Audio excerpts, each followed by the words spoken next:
wabarakatuh. Waalaikumsalam warahmatullahi wabarakatuh. Bismillah, alhamdulillah, alhamdulillahilladzi amarna al-i'tisama bihablillahi matin. Salatu wassalamu ala sayyidil mursalin, Muhammadin wa ala alihi wa ashabihi al-mujahidin at-tahirin. Subhanaka la ilma lana illa ma 'allamtana innaka antal alimul hakim. Rabbi shrah li sadri wa yassir li amri wahlul 'uqdatam min lisani yafqahu qawli. Rabbi zidni ilma warzuqni fahma birahmatika ya arhamar rahimin. رضا الله ولشفاعة رسول الله ولكل نيتنا الصالحة الفاتحة. أعوذ بالله من الشيطان الرجيم. بسم الله الرحمن الرحيم. الحمد لله رب العالمين الرحمن الرحيم مالك يوم الدين. إياك نعبد وإياك نستعين.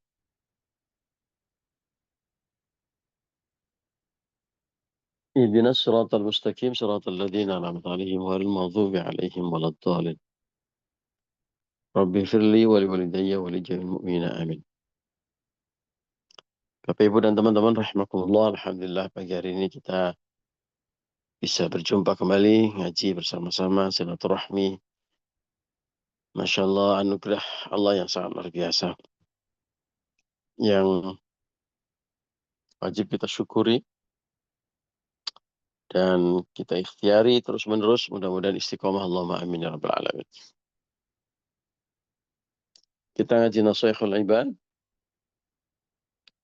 sampai di bab ke-6. Makalah ketiga bab ke-6. A'udzubillahi minasyaitonirrajim. Bismillahirrahmanirrahim. Ini bagian ketiga. Bagian kedua dan pertama sudah dibahas dalam pertemuan sebelumnya. Kita baca dari depan. Wal maqalatus sadisata, inilah makalah yang ke-6.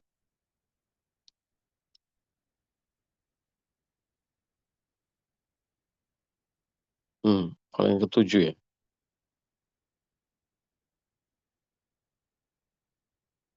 Sebentar.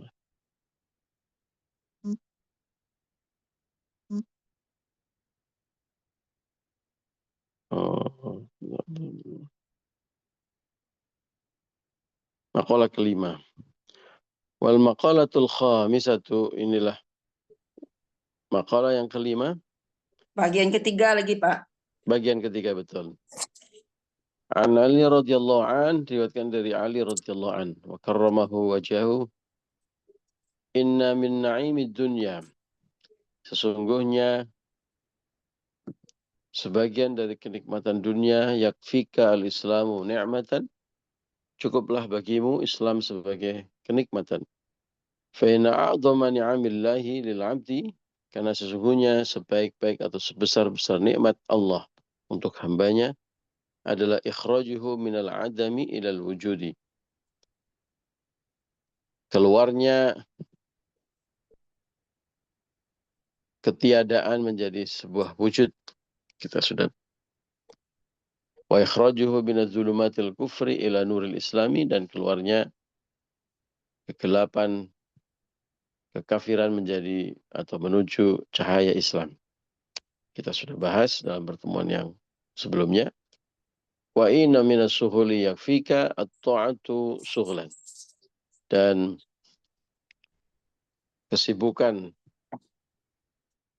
yang paling agung adalah kesibukan dalam ketaatan. Sekarang bagian ketiga yang kita baca hari ini. Wa inna minnal ibarati, dan sesungguhnya sebagian dari pelajaran, ay al-idati, atau maksudnya adalah nasihat. Nasihat, pelajaran yang paling penting adalah apa? Yakfika al-mautu ibaratan. Cukup bagimu kematian sebagai pelajaran.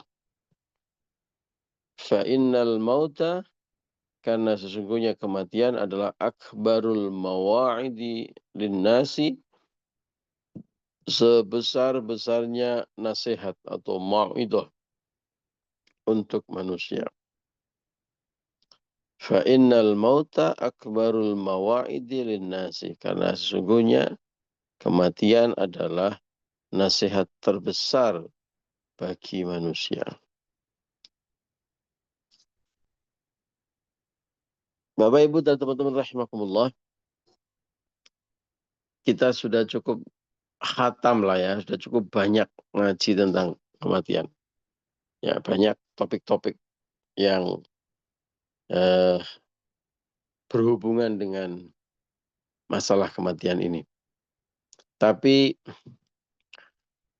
tidak rugi ya kalau kita terus mengingatnya dan menasehati kita semuanya, diri kita terutama, dan juga teman-teman semuanya. Karena sekali lagi, kita sering mendengar nasihat wakafa bil mauti wa'ido. Cukup bagi kalian kematian sebagai nasihat. Saya akan mengajak Bapak Ibu dan teman-teman untuk membayangkan. Ya. Suatu hari misalnya, tiba-tiba kita dapat bocoran. Entah dari mana. Biasanya yang sering dari para dokter. Ya kan? Bu, Pak, maaf. Penyakit Ibu, penyakit Bapak itu sangat serius. Sehingga menurut medis tidak akan bisa bertahan melebihi 3 hari ke depan. Ya. Paling hanya bisa bertahan selama 3 hari. Nah, kalau kita masih sadar, kita dikasih bocoran itu, ya, baik dalam keadaan sehat maupun dalam keadaan sakit, atau kita tahu, ya, misalnya kita dikasih bocoran, ada informasi bahwa kita akan meninggal 1 hari atau 2 hari atau 3 hari lagi. Apa yang kira-kira akan dilakukan orang? Apa yang akan kita lakukan? Ini kita bayang-bayangin, ya. Waktu kita hanya tinggal 3 hari lagi. Apa yang akan kita perbuat? Apakah kira-kira ada orang yang mau berleha-leha, bersantai-santai, ya, atau sebaliknya? Dalam waktu 3 hari 3 malam ini kalau perlu nggak tidur, ibadah terus, ya, sedekah, puasa, sholat, baca Quran terus kan? Karena waktunya tinggal 3 hari. Minta maaf ke sana kemari. Ya. Nggak ada yang kalau misalnya kira-kira udah dikasih waktu tinggal 3 hari itu malah sibuk main medsos misalnya, atau sibuk kulineran, jalan-jalan. Wah, hidup saya kurang 3 hari lagi nih. Yuk kita jalan-jalan aja. Apa namanya, santai-santai gitu. Nah, dengan bayangan seperti itu, sekarang kita bawa dalam kehidupan kita yang sesungguhnya. Ya. Betapa kita lebih banyak berleha-leha, lebih banyak bersantai-santai daripada menyingsingkan lengan baju, bergiat untuk menyiapkan segala sesuatunya sebelum meninggal dunia. Kan umur kita masih panjang, Pak. Bukan 3 hari seperti kasus yang pertama tadi. Siapa yang menjamin? Ya, bahkan bisa jadi lebih cepat daripada 3 hari. Usia kita habis.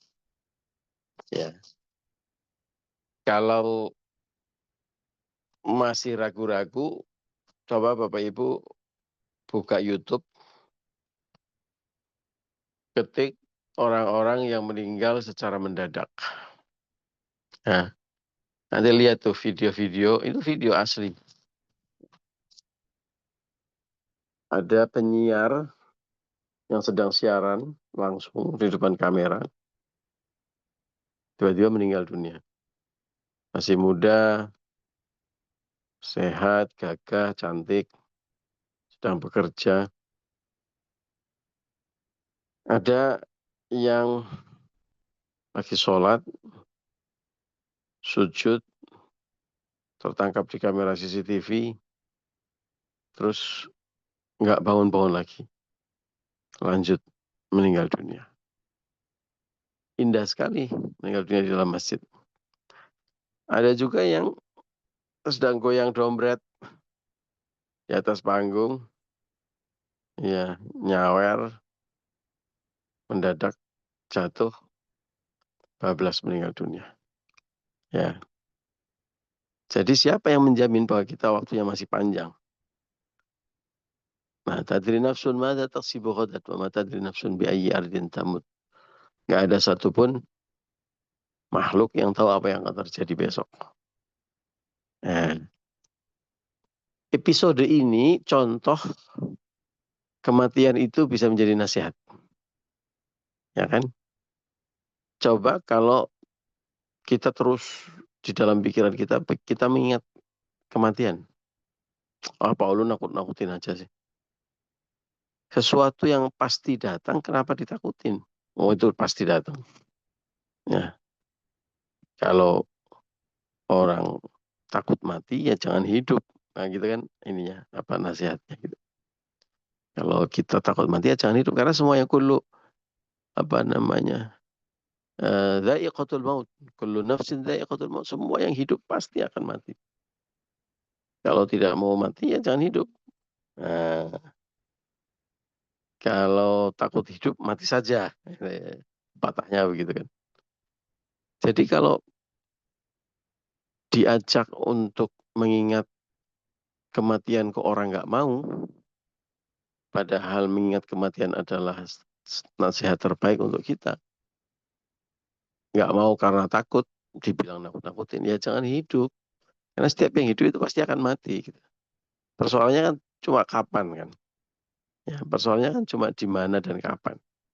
Dan apa bekal yang kita bawa gitu. Nah, bayangkan kalau kita dalam otak kita selalu, saya bisa meninggal kapan saja. Ya, mungkin 1 hari lagi, waktu saya mungkin tinggal seminggu lagi, mungkin setahun lagi. Ya, tidak ada yang tahu dan tidak ada yang bisa menjamin. Tapi bayangkan kalau besok waktunya kita sudah habis. Apa yang akan kita perbuat sekarang? Bekal apa yang sudah kita siapkan? Ya, dalam waktu sampai 1 hari ke depan, apa kesibukan kita? Ya, apakah kita masih sempat bersantai-santai sambil hibah ke sana kemari? Ya, apakah kita masih sempat safar atau melakukan perjalanan yang sia-sia? Apakah kita masih mau melakukan hal-hal yang tidak bermanfaat? Tidak bermanfaat itu nggak mau, apalagi yang jelas-jelas maksiat dan dosa. Ya, karena waktu kita sangat terbatas. Ya, dan itu memang real bisa terjadi kapan saja dan di mana saja. Persoalannya adalah ada orang yang mau menyadari itu atau tidak. Ada orang yang mau mempersiapkan diri dengan itu atau tidak. Makanya Rasulullah bersabda, orang yang mengingat mati adalah orang yang kayyisun, yang cerdas. Karena dengan mengingat mati, kita memasukkan inner drive, semangat dalam diri kita yang sangat luar biasa untuk beramal soleh. Karena nggak mungkin orang yang ingat mati kemudian malah maksiat, menari-nari, ngalor ngidul, nggak karu-karuan. Kan nggak mungkin kan. Ya, orang yang seperti itu pasti sedang lupa bahwa kematian itu bisa mengintip kapan saja dan di mana saja. Nah, itu salah satu bagian nasihat terbaik. Mengapa kematian menjadi nasihat terbaik? Karena kematian membuat kita termotivasi untuk melakukan kebaikan-kebaikan. Orang yang beriman yakin betul ada pertanggungjawaban kepada Allah, ada hari akhir, ada surga dan neraka. Nah, pintunya, titik poinnya, batas waktunya adalah ketika ajal menjemput kita. Dan itu bisa terjadi kapan saja dan di mana saja. Maka orang yang cerdas, orang yang beriman, orang yang cerdas, orang yang mempersiapkan sesuatu untuk kepentingan yang jauh lebih panjang, yaitu akhirat. Bukan sibuk dengan urusan dunia yang melenakan, yang padahal itu cuma sebentar. Episode atau bagian lain dari pentingnya nasihat tentang kematian adalah mengingat betapa maha kuasanya Allah. Ya, mengingat betapa maha kuasanya Allah sekaligus maha besar Allah, sekaligus betapa kita kecil ya di mata Allah, di tangan Allah. Di mana kita tidak berdaya ya karena segala sesuatunya telah ada dalam genggaman Rabbul Alamin. Kalau kita melihat itu, kalau kita mengingat itu, maka nggak ada orang yang sombong, ya, tidak ada orang yang pongah, tidak ada orang yang tamak dan serakah. Karena buat apa semuanya? Kita kecil di mata Allah. Ya, kita uh, tidak ada semua yang menciptakan ini, termasuk menguasai kematian dan hari akhir nanti Allah Subhanahu Wa Taala. Nah, Bapak Ibu dan teman-teman rahimakumullah, itulah mengapa tentu banyak lagi nasihat-nasihat yang bisa kita ambil dari kematian. Itulah mengapa kita diperintahkan Allah untuk belajar, ya, untuk mengambil nasihat dari kematian ini. Nah, dari mana kita bisa mengambil nasihat tentang kematian? Tentu dengan ngaji, membaca ayatul Quran, tafakur. Tapi buat sebagian besar orang yang biasanya itu cara belajarnya adalah dengan cara melihat fenomena secara langsung. Penting sekali, dan ini bagian dari hikmah yang memang harus kita ambil untuk mendapatkan nasihat kematian adalah takziah. Ya, mendatangi keluarga, saudara, dan handetolan yang sedang mendapatkan ujian, musibah, kesabaran dengan meninggalnya anggota keluarga mereka.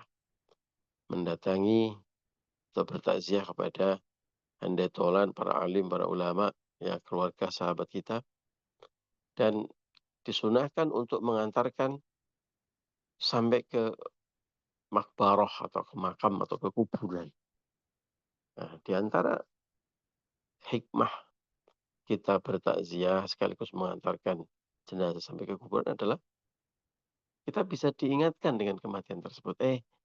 Ada orang yang dimakamkan terbujur kaku di depan saya. Anytime, setiap saat saya bisa menjadi seperti dia. Nah, kembali nanti yang pertama. Sehingga kemudian termotivasi untuk melakukan kebaikan-kebaikan. Demikian juga pada saat kita mendatangi saudara kita yang meninggal dunia. Ya, kalau perlu, turun ke lubang yang digali itu, lubang kubur yang digali. Kalau perlu ikut menggali. Nah, jangan cuma nyuruh-nyuruh dari atas, wih, kurang jero, kurang jero. Kurang dalam. Kurang jero itu kurang dalam. Tapi coba ikut turun, merasakan. Di lubang yang sempit dan dingin itu, kita nanti akan di situ terbujur. Ya, jadi mendapatkan sensasi yang lebih kuat. Nah, di antara bagaimana cara kita mengambil nasihat dari kematian, yang lain adalah mendatangi saudara kita yang sedang sakit. Ya, karena sakit itu menjadi salah satu pengingat kita bahwa kematian bisa datang kapan saja dan betapa kita diberi anugerah kenikmatan sehat. Ya. Di antara cara untuk mengingatkan itu adalah kita belajar dari peristiwa-peristiwa, dari hal-hal, fenomena-fenomena yang bisa mengantarkan seseorang kepada kematian. Ada kecelakaan, ada sakit, iya, ada orang yang berkonflik, ada peperangan. Betapa kita kemudian insya Allah nanti akan mensyukuri nikmat Allah yang sangat luar biasa kepada kita semuanya, berupa hidup yang sehat, walafiat. Sekaligus kita juga mengambil pelajaran bahwa iya ya, jalan kematian Allah itu bisa apa saja, bisa di mana saja, bisa kapan saja. Kita nggak tahu ya di mana dan kapan ajar kita. Maka sekali lagi orang yang cerdas adalah orang yang mempersiapkan diri dengan baik. Semua yang bisa menjadi bekal kita menghadapi kematian. Mudah-mudahan kita semua termasuk orang-orang yang cerdas, bukan orang yang lari dari kenyataan. Ya, orang yang pura-pura lupa kepada kematian itu orang yang lari dari kenyataan. Oh, jelas-jelas kita semua akan meninggal dunia, kok pura-pura lupa. Nah, kalau orang yang ingat, maka dengan sigap, dengan cepat, sat-set, ya, menyingsingkan lengan baju untuk mempersiapkan kematian itu, karena saat itulah terakhir kali kita bisa berinvestasi kebaikan. Terakhir, ada sebuah hadis juga yang mengatakan kepada kita bahwa nanti kelak, bahkan mungkin sekarang sudah terjadi, orang-orang yang sudah meninggal dunia di alam kubur itu menangis-nangis, kepengin kembali ke dunia. Sebentar saja ya Allah, sebentar saja saya bisa kembali ke dunia. Ketika ditanya, mau apa kamu kembali dunia? Kalau dikasih kesempatan itu mau apa? Apa yang akan dilakukan? Mereka akan mengatakan kepengin sedekah. Ya. Tapi sudah nggak bisa. Karena sudah nggak ada handphone untuk bilang kepada panitia sedekah bahwa kita akan ikut sedekah.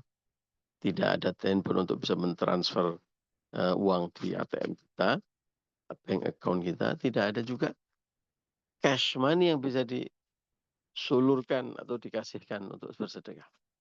Nah, kita semua yang masih diberi kesempatan ini jangan sampai menyesal nanti menangis-nangis karena kita nggak bisa kembali ke dunia, harta kita yang banyak nggak berguna apa-apa kalau tidak menjadi amal soleh dengan sedekah dan zakat. Bapak Ibu, yuk kita sekali lagi mengambil pelajaran terbaik dari hidup kita, yaitu adalah kematian yang insya Allah akan memberikan semangat kepada kita semuanya untuk beramal soleh. Allahumma amin ya rabbal alamin. Demikian Bapak Ibu ngaji kita pagi hari ini. Terima kasih untuk kebersamaannya. Mohon maaf atas segala kekurangan dan kekhilafan. Allahul muwaffiq ila aqwamit thoriq. Assalamualaikum warahmatullahi wabarakatuh. Waalaikumsalam warahmatullahi wabarakatuh.